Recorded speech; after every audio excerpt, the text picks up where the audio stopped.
Bonjour, bienvenue dans un nouveau blog. On va parler de nostalgie dans le domaine des séries télé. Et il y a la bonne et la mauvaise nostalgie. Enfin, ce que j'appelle la bonne nostalgie, c'est tout simplement le respect et la valeur d'œuvres télévisées du passé, qu'on a toujours autant de plaisir à revoir, à étudier, à lire des articles dessus, des magazines, etc. Parce qu'elles n'ont rien perdu de leur intérêt. Puis il y a la mauvaise nostalgie, celle qui consiste à partir du principe que tout ce qui est passé est absolument formidable et fantastique, uniquement parce que ça nous rappelle une époque soi-disant bénie, notre enfance, et donc n'importe quel truc sans intérêt qui est passé à la télévision dans les années 80, 70 ou même 60, pour les plus anciens, c'est obligatoirement meilleur que maintenant. Alors cette nostalgie-là, on ne va pas en parler, on va parler de la bonne, celle qui met donc en valeur les séries du passé. Il y a un magazine qui est sorti il y a très peu de temps, 30 ans et demi, tout est dans le titre, pour les adultes qui ont gardé leur âme d'enfant. Alors, c'est un peu bizarre parce que sous cette couverture que je trouve vraiment pas très accrocheuse, c'est le moins qu'on puisse dire, c'est un magazine qui mélange à la fois des articles assez fouillés, plutôt bien écrits sur le passé, sur des productions du passé dans tous les domaines, cinéma, jeux, séries télé et ainsi de suite, avec même des interviews, entre autres une interview de Kenji Oba, celui qui interprétait le rôle d'Ixor. Et puis, il y a des articles sur des choses actuelles comme The Walking Dead ou comme les super-héros actuels de Marvel sur grand écran. Donc je me demande ce que ça vient foutre là-dedans. Alors c'est un peu un mélange, un peu improbable, mais en tout cas c'est plutôt bien écrit et ça ne peut que s'améliorer. Il y a un livre qui est sorti, ça je le recommande vraiment chaudement, avec des petits bémols.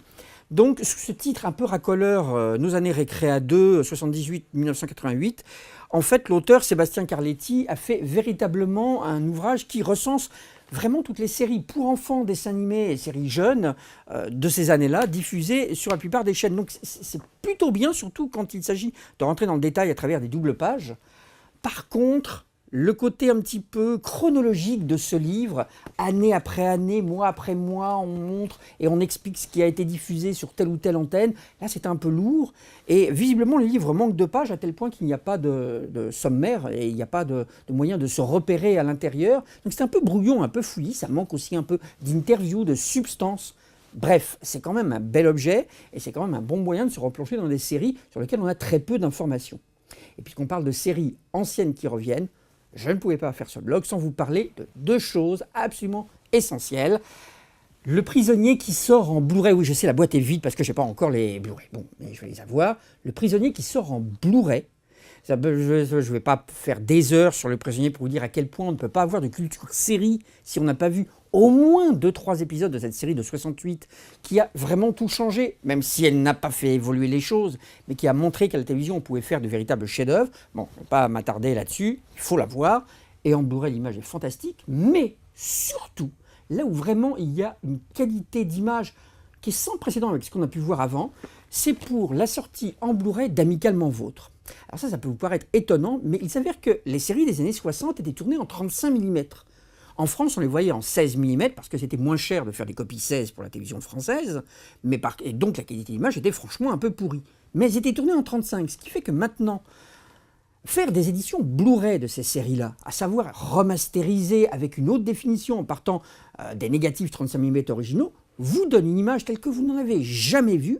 Et c'est dans le cas d'Amicalement Vôtre, qui est une série très glamour, tournée en grande partie à Nice, et pas uniquement en studio en Grande-Bretagne, ça donne une qualité d'image absolument exceptionnelle, tant justement c'était mis en valeur.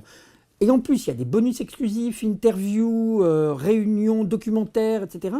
Ça, c'est vraiment à voir absolument, parce que non seulement Amicalement Vôtre est une formidable série des années 70, mais en plus, cette édition-là donne vraiment un coup de sang neuf à la série, même si elle reste en 4/3, on respire.